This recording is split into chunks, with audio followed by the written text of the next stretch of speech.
Mulweni bethuna, hey siyabulisa kwindawo ngendawo enihlala nisibukele kuzo ke. Elami igama nguNokusi Spearman, andihambi ndedwa ke, ndihamba kunye naye utata obekekileyo namhlanje, ingathi ibirthday yakhe. Nizambona indlela sikime ngayo, akamhlanje yalalaza saningathi uzalwa ngokutsha. Molo tatam. Sisinokusi, mandibulise kuwe, ndibulise nomphulaphuli nombukeli phaa ekhaya. Yes tata. Uqhela uzichaza kanjani ba ndingubani kabani mina? Sisinokusi, injongo sisoloko sisitsho uba abantu besikhathaza ngekubeni bafuna ukuva loo nto uba singobani, and ke namhlanje mhlawumbi kukubaxelela kuba nyani abantu baye babone into abayibonayo. Yes, kanti yonke into umuntu ayiyo nabayibonayo abantu ayingomntu lowo. Ya, umuntu uyinto engaziwayo ngabanye abantu. Amanye amaxesha kube nzima nakuye ukuzichaza. Hayi yima tata, yima. Senimva ke babukeli, sendishiba senimva. Indlela la athetha ngayo iyazixela yona uba ungubani na. Umfundisi ke uMzukisi Faleni esikunye naye simmamela oko sakhula, sikhula simmamela, sikhula simva. Abanye benu bade bamlinganise, kodwa namhlanje njengebesitsho umuntu awumazi ungekamazi, naye ade akwazise yena uba ungubani na. Balekile ke ngalo mzuzu ke sithathe umzuzu. Silapha eKapa sithi ugqiba i-30 years engumfundisi. Ke 30 years ke ngoku sithi hayi man, makhe sithathe ithuba ke sifune lo mntu kuthiwa ugqiba i-30 years ba ngubani yena. Utheni sesifika kule 30 years siyeva abantu mfundisi bayakulinganisa, hayi nje kancinci. Sisinokusibalinganisa into abayibonayo nabayivayo, kodwa into eyiyo yile sifuna ukuthi kubo. Mna ndizalwa phaya eHange Sisinokusi. Ewe tata. Umama wam nguMamXane. Ewe tata. Ndiye ndithi ke ndingumkwaye, ndike ndithi ke ukuba isiduko umuntu ebezikhethela. Kuba inkcubeko ithi umuntu uthatha isiduko sikatatakhe. Yes. Kodwa uba ibingekho loo nto Sisinokusi, isiduko sam sokwenyani bekufanele okokuba ndingumXane. Ngoba oyena mntu owandenza ndaba ndingumntu nguMamXane ongumama wam. So ndizalelwe phaya eHange ke Sisinokusi. Lo mama ke endibambe ngamazinyo. Ewe tata. Ndiyafuna ukuthi ndiyayibona intsokolo yabantu abakhulayo, kodwa usokole mama wam. Abantwana wam xa ndibabonisa uba wayethengisa itolofiya ecam kwendlela ngesenti, ndithi umama wayesima kule ndawo ethengisa itolofiya ukuze siphile. So kodwa enokholo olude Sisinokusi. Yewe tata. Le nto endingayaziyo because mama wam wayengafundanga. Kodwa ukholo lwakhe lokuba izinto zawuze zilunge lulo olenze nyani kwazalisekisa kwanje. Umuntu Sisinokusi akaphili ngeyakhe imithandazo, kodwa imithandazo yabo babesithi Thixo abantwana bam. Siphila ngalo mithandazo namhlanje. So umama wam ke Sisinokusi ndinguye. Yes, ndingumama wam. Ya, umama wam wandenza ndaba yile nto ndiyo. Ndinento ezimbini endizibulelayo kuye.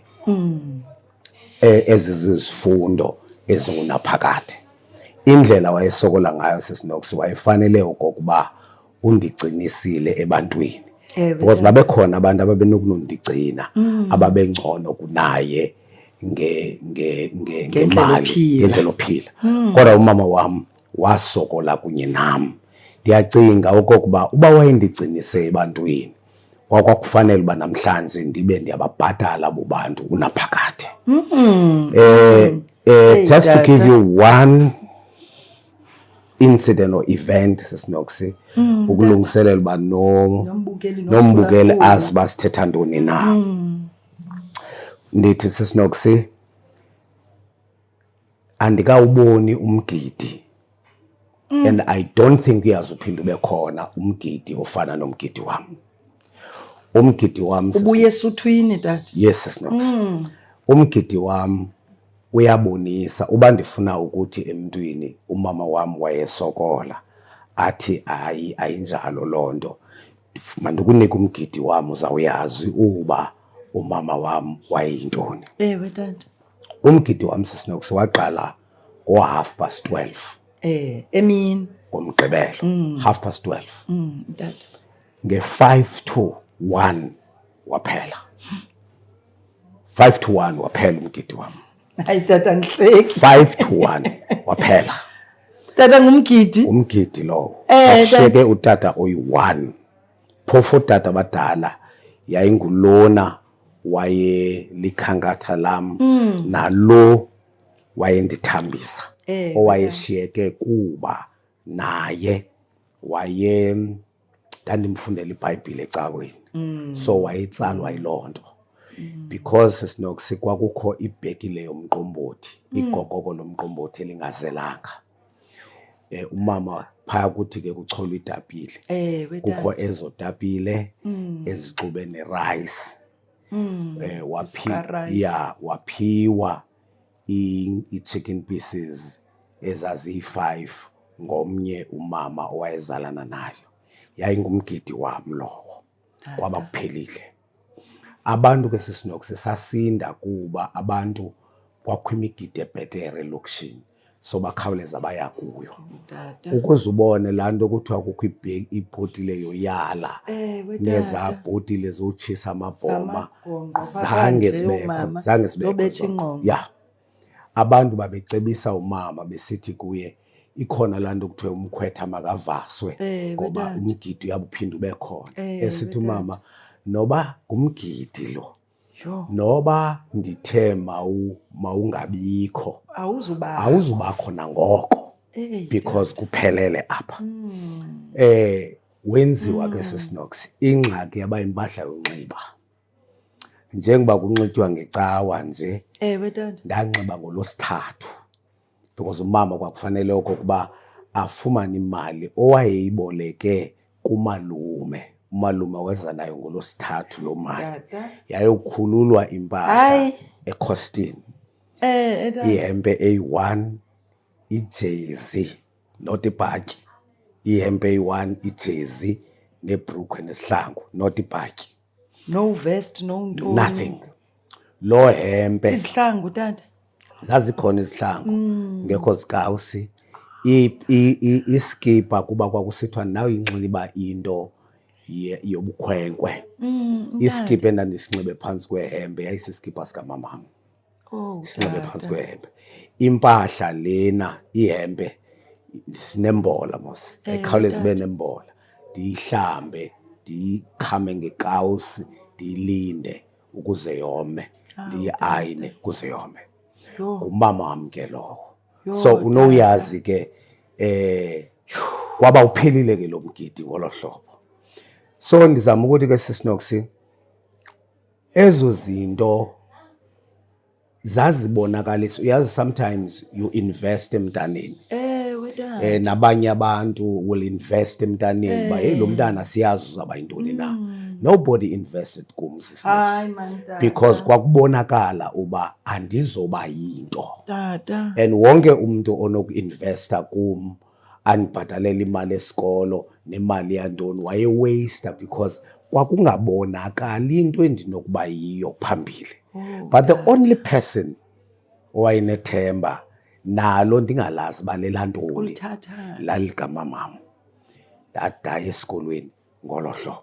So yiloo nto ke ndisithi Sisinoksi isiduko sam ukuba bekungekho iculture. Yabona ukuba umuntu isiduko sakhe senziwa yimvelaphi yokukhuliswa isiduko sam ingaba ndingumXane ngenxa yokokuba umama wam nowandenza ndaba yilento ukukholelwa kwinto engekhoyo. Phaya ekhaya Sisinoksi uthutha ikriva utywala uthuthela abantu abanemali uphuma kwakho apho pheke emasimini, that's it. So ikamva lam lalibonwa likulondawo. Yeah, so akho mntu wayenobhatala imali kum athi mandiye esikolweni okanye ndithini, because kwakubonakala uba andizoba yinto. There was no sign yokokuba ndingaze ndibe yinto mna ebomini. And andibagxeka abantu Sisinox abangazange ba-investe kum, because kwakufanele kube njalo. Akukho mntu ayino-investa kwinto ayibonayo uba yi-waste le nto, izawuphelela ethaveni nasetywaleni le nto. So kodwa umamam wandigcina ngokholo ngolo hlobo. So ke wakusesikolweni tata Sisinox, ukuze ndiqonde uba umamam ikhona into, uyazi kwakusaphuma imatric tata ibhalwe ephepheni. ewe Ndavuka ngo-4 Sisinox ndisiya kule venkile kufakwa kuyo amaphepha, then ivenkile izavulwa ngo-8. uzawuthenga iphepha ke ngoku? Ndizalithenga ngantoni Sisinox? Ewe tata Ndizalithenga ngantoni iphepha? And andiyazi uba noba ndipasile noba ndipasanga ndifuna lathi fika la venkile aba bantu bephepha badrop iphepha phaya, aba bevenkile bazalithatha phaa ngo-8. Xa belidropha Sisinox ndachwechwa ndaya phaa. Wabaqhokrhela phaa? Yeah, ndaya phaa ndavula laa nto ndakhangela koo-F, ndafika likhona igama lam, ndavalela phepha ndashiya phaa ndahamba.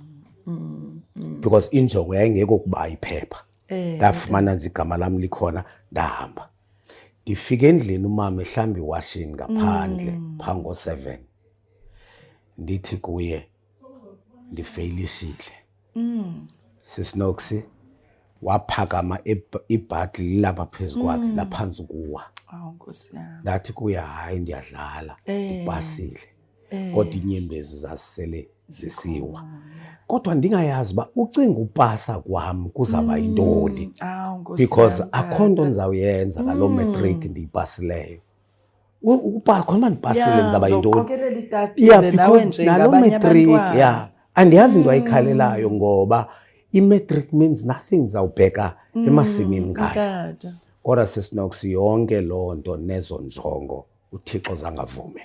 Wena ke ngoku tata ungumntana esikolo osokolayo, osokola ngokokuva kwam intsokolo omnye umntana ebengenawuba nayo esikolweni.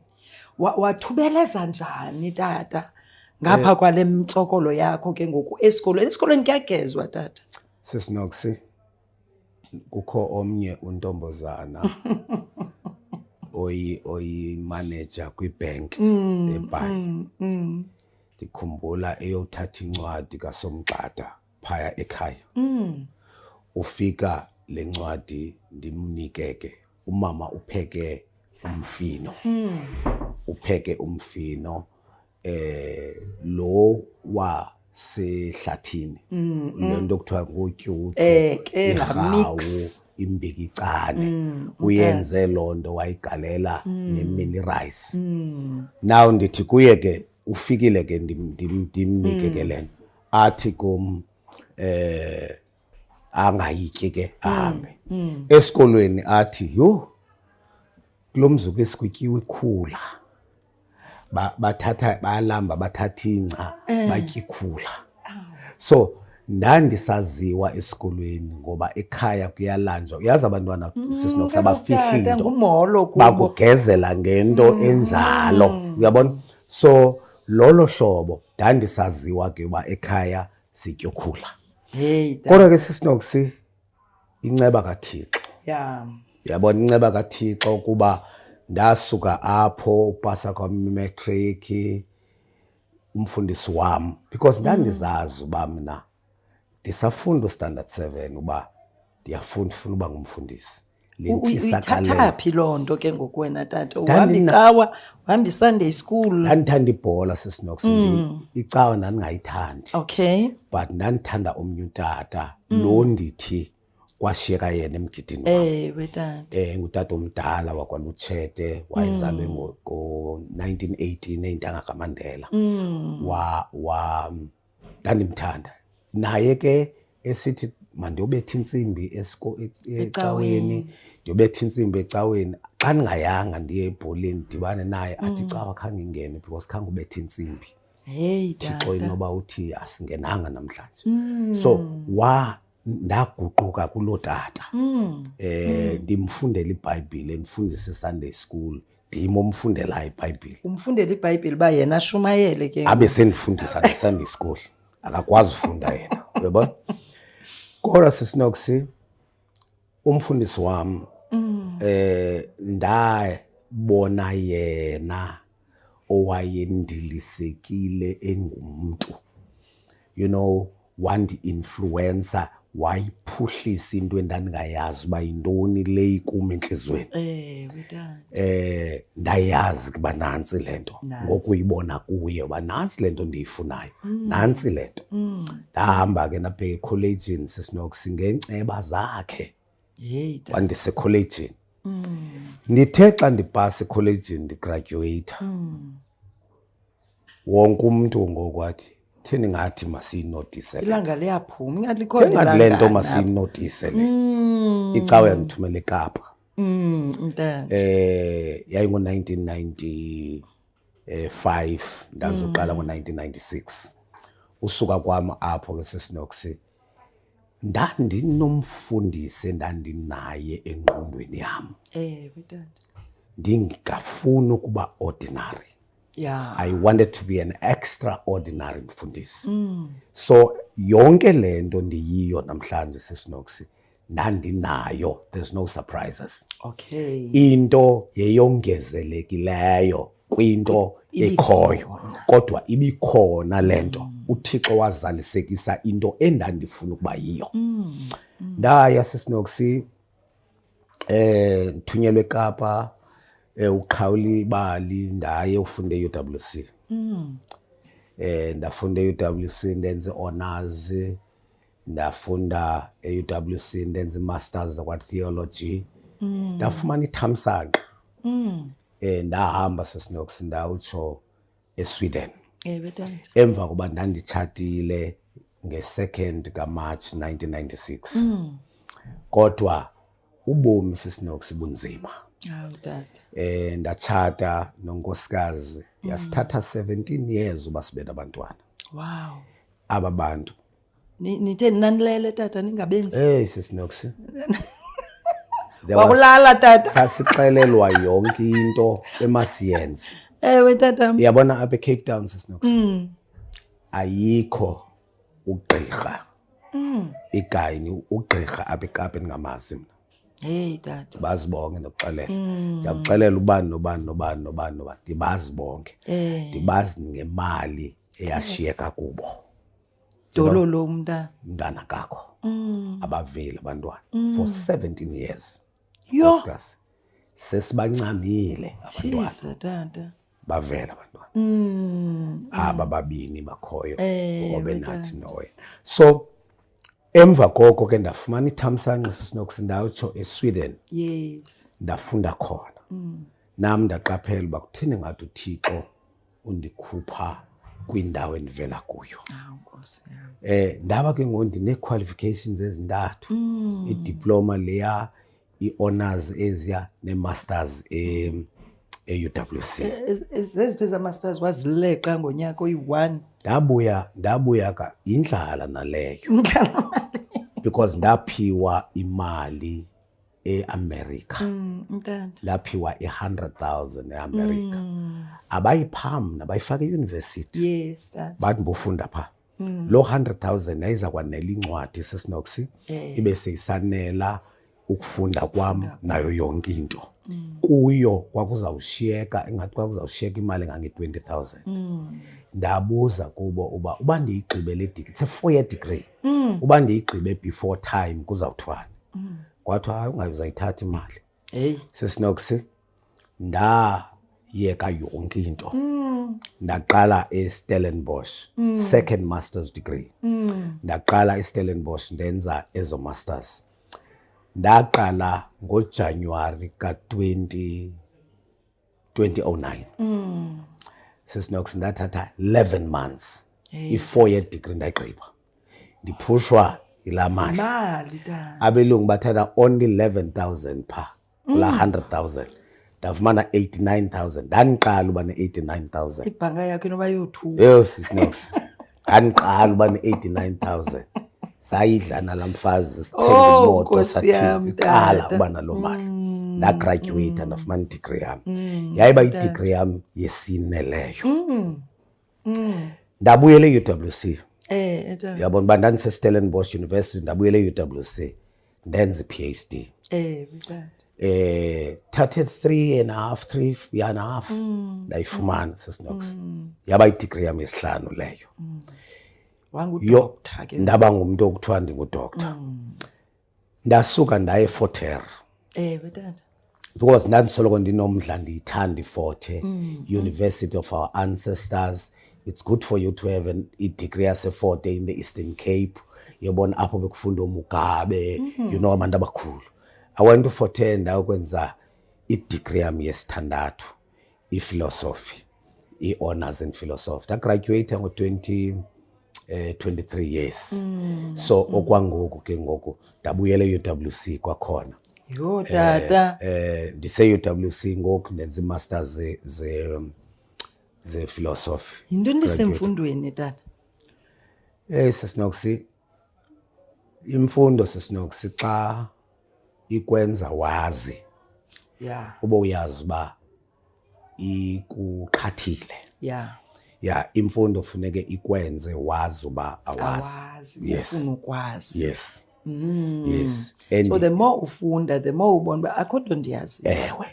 Now wazi ke ngokuba ukungazi ku-permanent. Sure, Dad. Ukungazi it's a permanent journey. Now uyakubhubha ungazi. So into endiyiyelayo esikolweni kukufundela ukwazi uba andazi. Indincedisile ke loo nto. So ngokwezi ke ndawe ndigqiba ke le qualification yami yesibhozo kodwa ndiyekile ngoku ndidiniwe ngoku.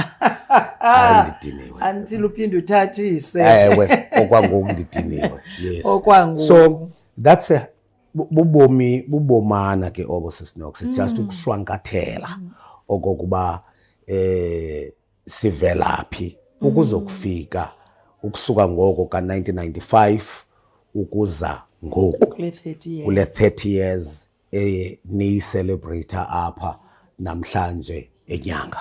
Simvile umfundisi uBhacela eshumayela izolo ethethana ngeengonyama zendlela ye-30 years. Awubonakali ngothi ngumntu wena ubukhe waphumela kwezo ngonyama nje tata?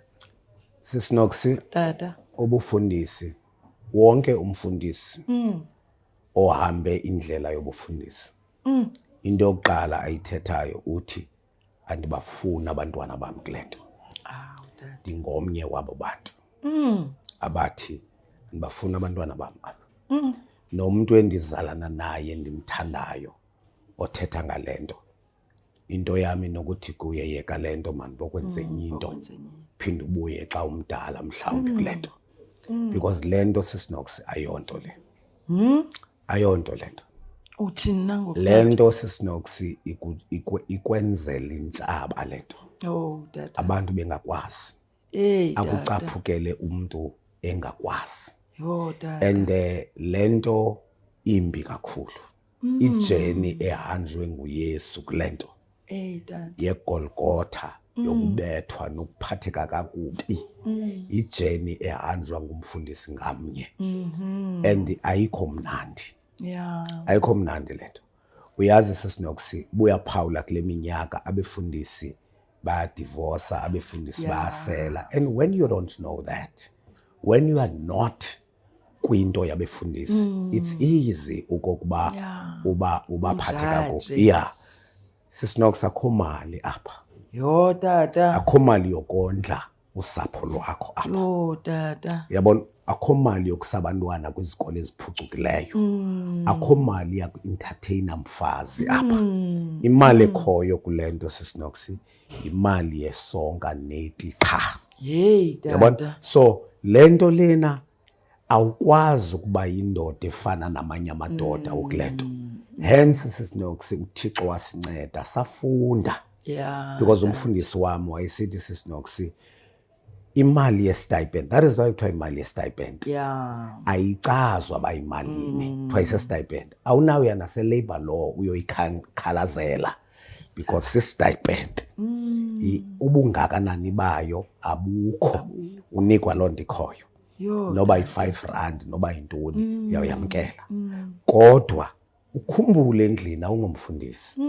Ungutata nomyeni. Kaloku Yabona umfundisi wami wayesithi Sisinoksi wayeyitishara esithi ndiyaphangela for umkam nabantwana bam. Kodwa icawa leyo indinika istipend esingenakwanela for ukondla abantwana kwakutye nonkosikazi. So xa ungumfundisi uzizinto ezimbini. Phangela for ubudoda nobutata bakho. Uzawufumana istipend sobufundisi. And ukhumbula abantwana bakho ayingobefundisi. Yeah, ayingobefundisi. Nalo nkosikazi wakho ayingomfundisi. Lo nkosikazi ufuna izinto azibonayo ezintle kwamanye amakhosikazi. Nabantwana ngokunjalo bafuna ukudlala nokuya kwizikole eziphucukileyo njengabanye. Ayikho icawa enokumelana nokondla umfundisi nabantwana bakhe. Ayikho Sisinoksi. Ayikho. So kube buhlungu ke Sisinoksi, ayikho indawo Sisinoksi mfukazana phangele.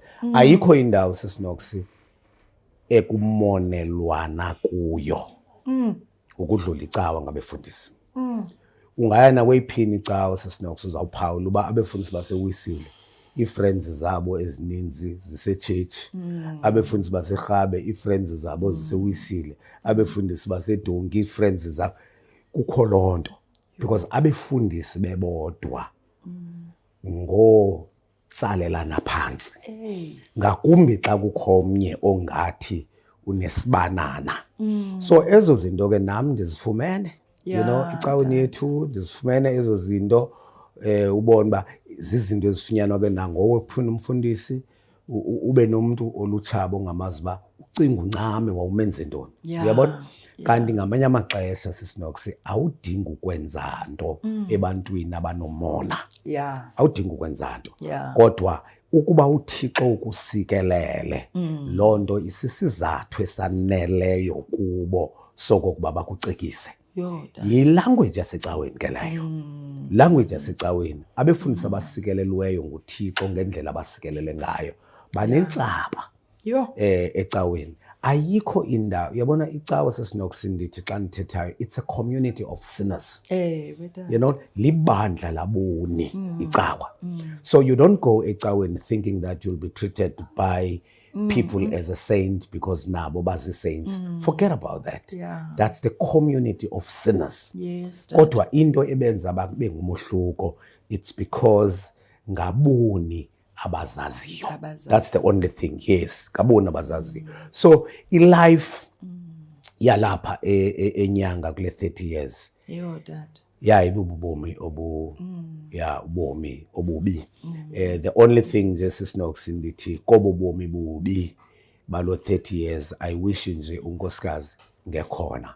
Just to witness this Sisinoksi abekhona abone okokuba sihambe safikelela kule ndawo. Because ndandisazi Sisinoksi uba ndiyafuna uba ngumfundisi kodwa engqondweni yam ndandinento ethi ixhomekeke ekubeni lo mfazi. Because umfundisi ngumfazi wakhe Sisinoksi. Injalo. Yeah, umfundisi ngumfazi wakhe. Umfazi Sisinoksi uthatha i2 days ukudestroya ubufundisi be20 years. Abuchithe phele. Vuthu Sisinoksi. 2 days abuchithe phele tu. Kodwa xa uncoma impumelelo yomfundisi. Bahambe lento ndithi umfundisi ngumfazi wakhe.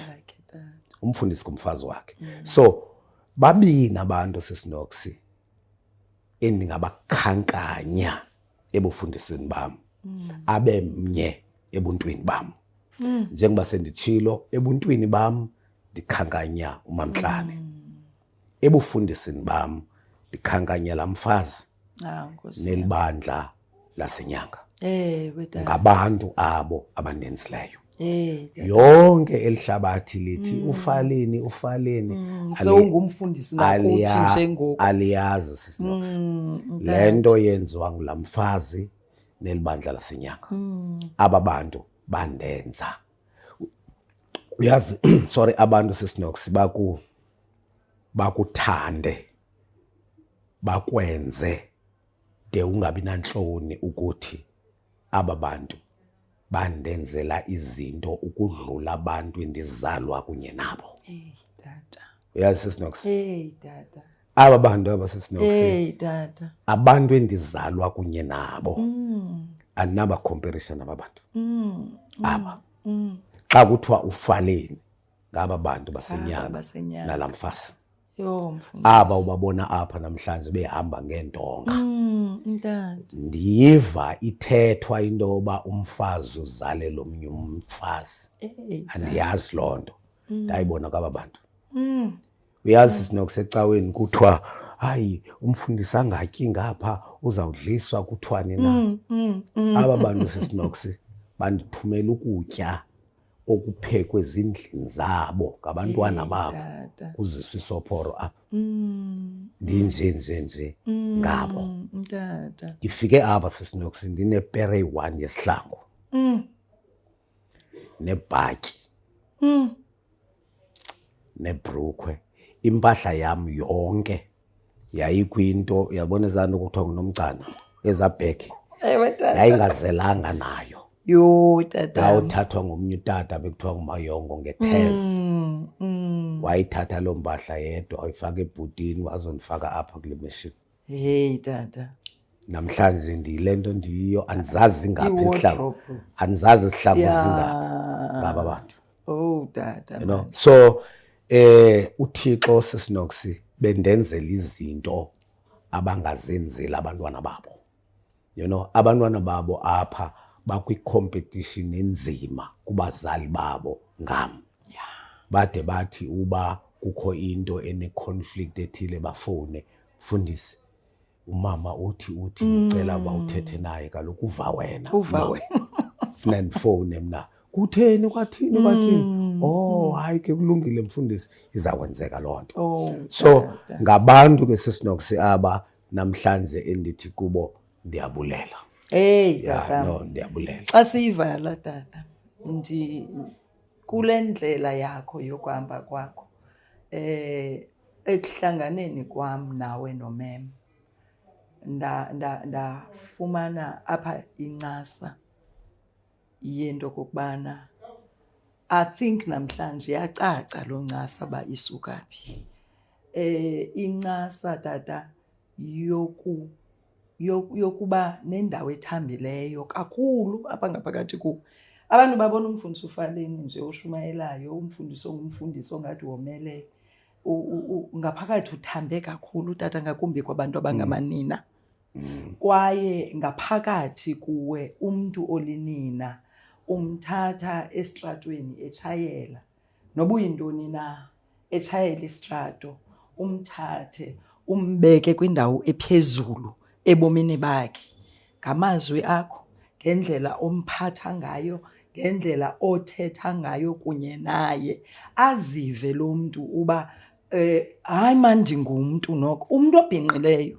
Awuyenzanga ngoku ke loo nto tata emva kwedemokhrasi, yinto ubuyenza even before idemokhrasi yaseMzantsi Afrika ethi makukhululwe amanina. I think namhlanje incasa yayo ndiyayibona kuba ekucaciseni kwakho uba ungubani na, ngumntu ongumama okokoko ebomini bakho, okwenzileyo, oqonda into okokubana wena noba consciously uyayazi loo nto, kodwa awumyekeli umntu obhinqileyo naphi na nanini na tata. Sikhona thina namhlanje singooNoksi Spearman abaziwayo. Mna ndingomnye wabantu abanombulelo kakhulu ebomini bam ngawe nomem. Ngendingenguye lo Noksi namhlanje ndinguye. Abandisolo ndisitsho mna, kaloku ndiyageza mos mna xa ndithetha, ndithi noba ndithetha isigezo ndiyi-product yakho umna tata, ndenziwe nguwe manyani. I remember the first episode yam nawe KwaZwelidala tata, sisenza intlalo yosapho. ndiqhubeke siqhube. Xa ndigqiba ndithi mna, hayi mfundisi, yho bayancoma abaphulaphuli. Wathi wena kum, xa bengancomiyo uzawuthini? Uzawuthini ke ngoku xa bengancomiyo ngomso? And jonga sisi, ungaphindi uzapho ungaprepheranga. You prepare xa usize ereyidweni. Apha uthetha nabantu abaziyo, sudelela abaphulaphuli uze ingathi unolwazi. Ndaguquka ngalaa mini tata, ndayazi into yokuba andenzeli kunconywa le nto, ndenza the best endikwaziyo uyenza. Ayindimndedwa ke tata, baninzi. Namhlanje mna ndingu-programs manager wesikhululo ngenxa yakho. And wena xa umenzisa umntu into uyamphosa nje, awumbheki nombheki, ube umjonge ngekona phofu uba uyayenza na le nto ngale ndlela umane umntu ukuze angaweli emhlabeni orafu. Siyayibulela mani tata loo nto. Ndithethela onke amanina akwezi zandla zakho, ayindimndedwa tata, aye angabantu. Namhlanje undibalisela nangabanye abaye bafunda bazintoni, nguwe tata. Influence yakho kuqala siyibone kumem, sambona umem batyhini, hayi wasithanda umem tata, saphila phakathi kwenu singabantwana benu. Siyabulela mani tata namhlanje. Kaloku sisinoksi sasixabana naye esithi kum lo mntana bethetha apha izolo esithi wayefunda esithembele Matiso unkosikazi. Yes tata. Wayefunda u9 apha esithembele Matiso. Ustandard 9. Umem. Eyinkosikazi yakho. Ndithi kuye mna, ngoku sasidibane ngani ndandikubuzile uba unayo u10. Wathi ke ngoku uthe ngoku uyofunda u9 nje. Wathi ufuna umfazi kwaye ufuna u10. Ndifuna zombini. Ekuthiwa ngithatha umfazi ngifuna ungena 10. Andifunda zombini. Wahamba sisinoksi wayofunda apha. And xa ifunda apha uyazi ke politics ecawa. Kaloku umfazi kamfundisi ufunda apha esithembele Matiso high school. Night school apha. Uphume emishini. Yeah, ayufunda pha kuthiwa ufunda u-A pha umfazi kamfundisi.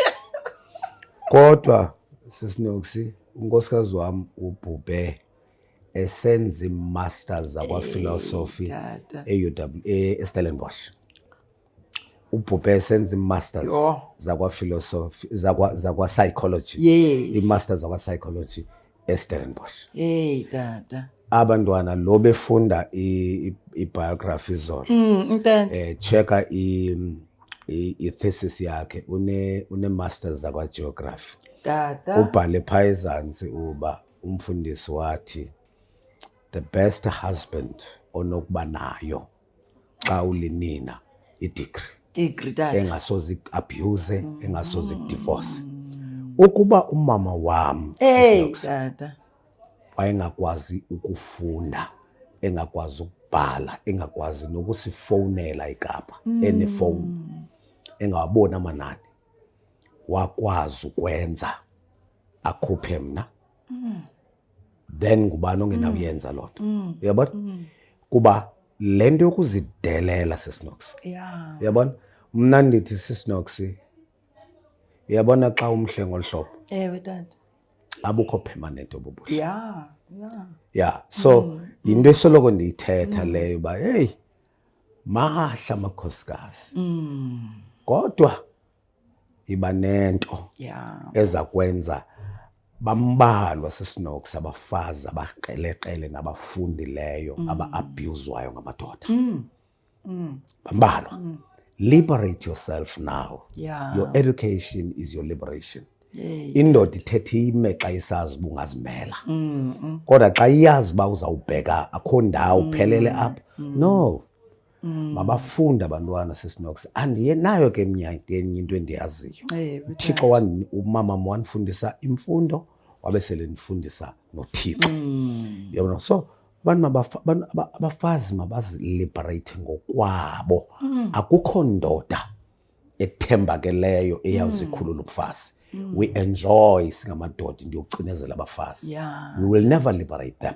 They must liberate themselves. Wow. Yabona? They must liberate themselves. Xa sivala tata uthini kumphulaphuli nombukeli othi ndiyabawela uba ngumfundisi uFaleni namhlanje? It's a package, Sis Knox. Hey It's a tata. package. We gave you the package. Yokokuba uFaleni ngubani. If you think you are strong enough, Yeah. yes, to walk the journey I walked, it's okay.